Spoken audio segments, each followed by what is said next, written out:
Hi guys, today we are going to discuss the matters in surrounding. It is the first chapter of the chemistry of class 9. So first of all, what do you know about matter? What is matter? आप लोग matter मतलब क्या समझते हैं? matter क्या है?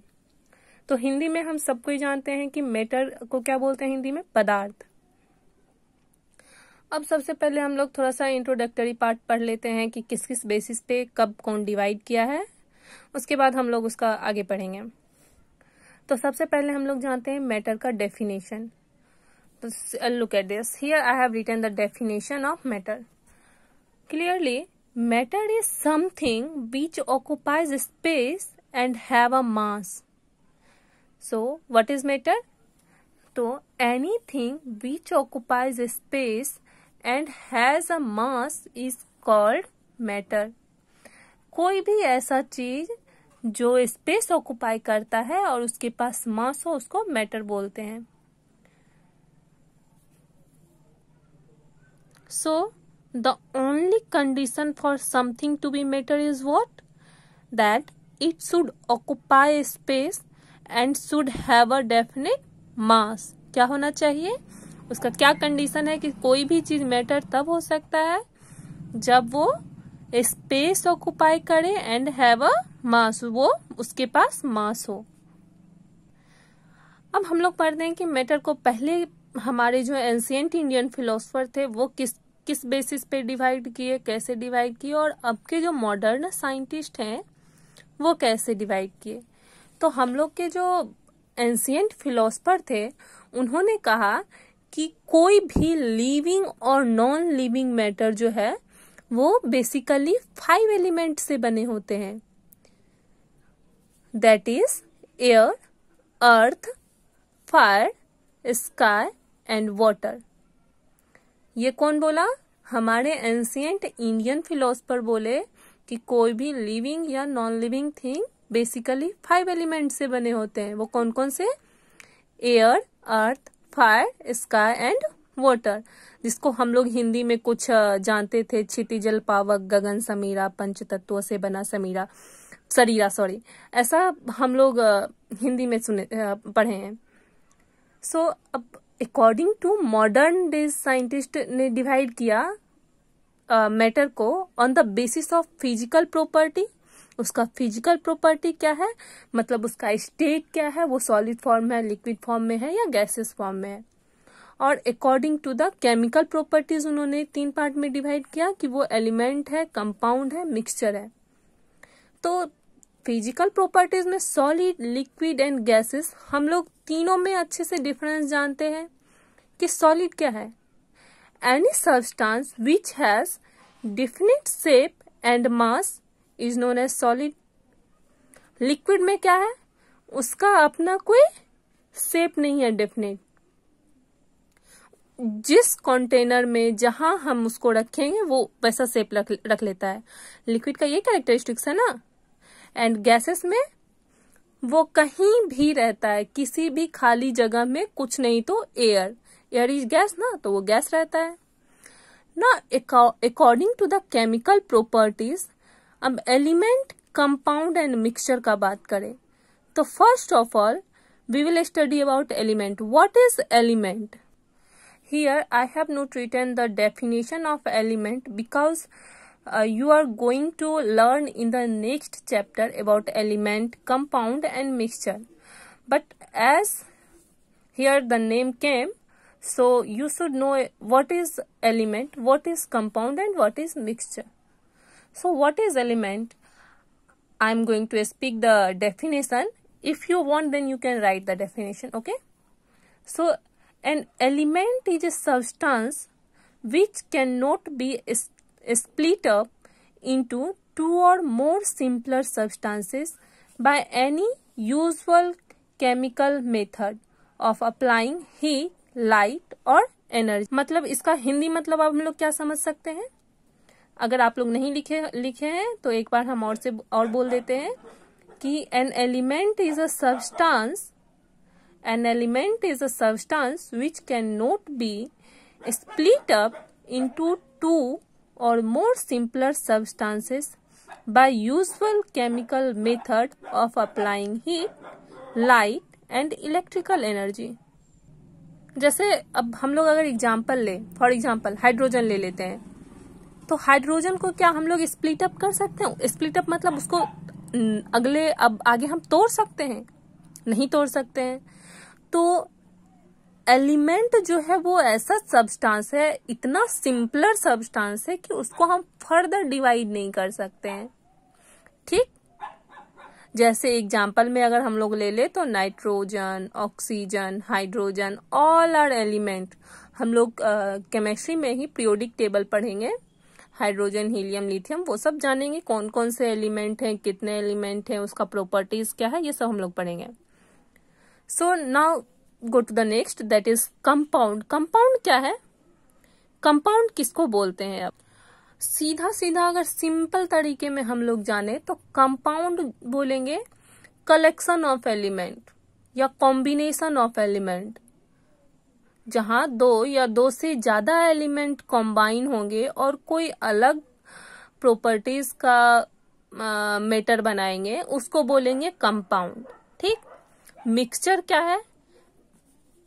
Mixture of to और more compound और एलिमेंट, उसको बोलेंगे मिक्सचर। बस हम लोग यहाँ तक डेफिनेशन जान लिए, बस यही काफी है, क्योंकि केमिकल प्रॉपर्टीज के बारे में we are going to learn in the next chapter briefly. So here I have written 2 or 3 lines, just look at this, that everything around us is made of teeny pieces or particles. The particles which make up of matter are atom or molecules, and the atom are constantly moving. इसका मतलब क्या हुआ कि हमारे चारों तरफ जो कुछ भी है, एवरीथिंग अराउंड अस, जो कुछ भी है हमारे चारों तरफ, वो एक छोटे छोटे टीनी पीसेस और पार्टिकल से बने हुए हैं। क्या है? हमारे सराउंडिंग में जितने भी चीजें, जो भी चीजें, वो सब छोटे छोटे पार्टिकल से बने हुए हैं।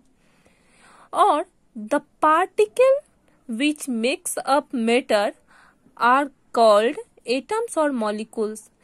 तो जो पार्टिकल हम लोग को किसी मैटर बनाने में हेल्प करता है, या मैटर जिस पार्टिकल का बना होता है, उसको बोलते हैं एटम्स और molecules. And the atoms are constantly moving, मतलब कि मैटर के अंदर जो छोटे छोटे पार्टिकल्स होते हैं वो कॉन्स्टेंटली मूव करते रहता है, उसमें मूवमेंट होते रहता है। अब है कि हम लोग को कैसे पता चलेगा कि मैटर जो है वो पार्टिकल्स के बने हुए हैं? Evidence for particles in matter, matter में पार्टिकल है, इसका प्रूफ हमको कैसे मिलेगा? तो for this we are going to learn some we are going to learn or read out the or experiment. That is, first experiment is dissolving a solid in a liquid. Second is mixing of two gases. Third is movement of pollen grain in water. So one by one we will study about all these 3 experiments. So we will observe that presence of particles in matter, and the particle in that particular matter or any particle in any matter is always in the motion. By these 3 experiments we will find out this. So what is the first experiment? Dissolving a solid in a liquid. Means all of you have done it. The mixture of or the solution of sugar and water. Let us think about this solution. हम लोग क्या करते हैं? पानी में हम लोग चीनी, नमक, नींबू जो भी डालते हैं, तो जब डालते हैं तो चीनी कहाँ डिसअपियर हो जाता है, क्या हो जाता है, इसके बारे में हम लोग अभी जानेंगे। तो ये सोचिए, सबसे पहले तो अभी हम लोगों ने बोला कि कोई भी चीज जिसका अपना स्पेस हो, जो स्पेस ऑक्युपाई करे, और जिसका अपना मास हो, उसको मैटर बोलते हैं। तो चीनी भी एक मैटर हो गया, और वाटर भी एक मैटर हो गया हुआ। अब जब हम लोग चीनी को पानी में मिलाते हैं तो क्या होता है, चीनी का जो मैटर है, चीनी जो मैटर है, उसके जो पार्टिकल हैं, वो पार्टिकल जो है वो बहुत ही छोटे छोटे होते हैं। और जब ये पार्टिकल एक दूसरे से अलग होते हैं तो ये क्या करते हैं, जब ये पार्टिकल शुगर से अलग होते हैं तो क्या करते हैं, वाटर के बीच में जो स्पेस होते हैं, वाटर के पार्टिकल के बीच में जो स्पेस होते हैं, उसके बीच में ये चले जाते हैं। कहाँ जाते हैं ये, वाटर के पार्टिकल के बीच में जो स्पेस होते हैं, उसके स्पेस में वो अपना स्पेस बना लेते हैं, वहां वो जाके रहने लगते हैं। तो इस तरह से क्या होता है कि वाटर और शुगर मिल जाता है, तो क्या होता है कि शुगर डिसॉल्व्स क्या हो जाता है पानी में, शुगर डिसॉल्व्स इन वाटर। कैसे कि शुगर पार्टिकल ब्रेक हो जाता है। सो क्या हो जाता है, शुगर पार्टिकल ब्रेक हो जाता है, और वो प्लेस किसके जगह में ले लेता है, वाटर पार्टिकल के बीच में जो स्पेस होते हैं उसके जगह में शुगर पार्टिकल चले जाते हैं। अब हम लोग कोई दूसरा एग्जांपल लेते हैं केमिस्ट्री वाला, जिसमें कोई कंपाउंड एलिमेंट कुछ भी लेंगे। तो जो क्या है, पोटासियम परमैंगनेट, क्या, पोटासियम परमैंगनेट एक पर्पल कलर का सॉलिड सब्सटेंस है, जो कि जब वाटर में डिसॉल्व होता है तो वो पर्पल कलर जनरेट होता है, पूरा वाटर आपका पर्पल कलर का हो जाएगा। तो इस एक्सपेरिमेंट में हम लोग क्या करेंगे, एक ग्लास वाटर लेंगे और उसमें हम लोग पोटासियम परमैंगनेट को डाल देंगे। तो धीरे धीरे देखेंगे कि पूरा जो है वो ग्लास ऑफ वाटर जो है, पूरा ग्लास में जो वाटर फिलअप है, वो वाटर का कलर चेंज हो जाएगा, और वो वाटर का कलर अब चेंज होकर के पूरा पर्पल कलर हो जाएगा। ये पर्पल कलर क्यों हुआ, अभी हमने बताया आपको कि potassium permanganate is a purple coloured solid substance. Potassium permanganate purple colour का सब्सटेंस है, जो कि मिक्स करने पे पर्पल कलर जनरेट करता है। तो क्या होता है, जब वो वाटर के साथ जाता है तो पोटासियम परमैंगनेट का जो है वो डिवाइड हो जाता है, उसका पार्टिकल डिवाइड होने लगता है, और वो इतना छोटा छोटा पार्टिकल होता है, वो सब जाके वाटर मॉलिक्यूल्स के बीच में जो स्पेस रहते हैं उसके स्पेस में जाके फिट हो जाते हैं, जिसके कारण कि पूरा वाटर हम लोग को पर्पल दिखाई देने लगता है। सो अब इससे तो, इस एक्सपेरिमेंट से तो ये पता चल गया कि जो मैटर होते हैं वो पार्टिकल से बने हुए होते हैं, और उसमें जो होते हैं वो मोशन होते हैं। ठीक, अब अगले एक्सपेरिमेंट में हम लोग जाते हैं। तो अगला एक्सपेरिमेंट क्या है, मिक्सिंग ऑफ टू गैसेस। क्या है, मिक्सिंग ऑफ टू गैसेस। पहले हम लोगों ने पहले एक्सपेरिमेंट में दिया था dissolving a solid in liquid, मतलब वहां हम देखे थे कि सॉलिड को डिसॉल्व लिक्विड में कर रहे हैं, तो जो सॉलिड का पार्टिकल है वो लिक्विड के पार्टिकल में मिल रहा है। अब यहाँ हम देखेंगे कि दो गैस को जब मिलाते हैं तो क्या होता है। सो अब इसके लिए हम लोग क्या लेते हैं कि ब्रोमीन जो है वो रेड ब्राउन लिक्विड है। क्या है ब्रोमीन, एक रेड ब्राउन लिक्विड है, जिसको कि अगर हम वेपोराइज करेंगे, गर्म करेंगे, तो वो रेड ब्राउन कलर का वेपर देगा। ठीक, वो क्या होगा, रेड कलर का वेपर देगा, और ये रेड कलर का वेपर जो है, ये याद रखिएगा कि ये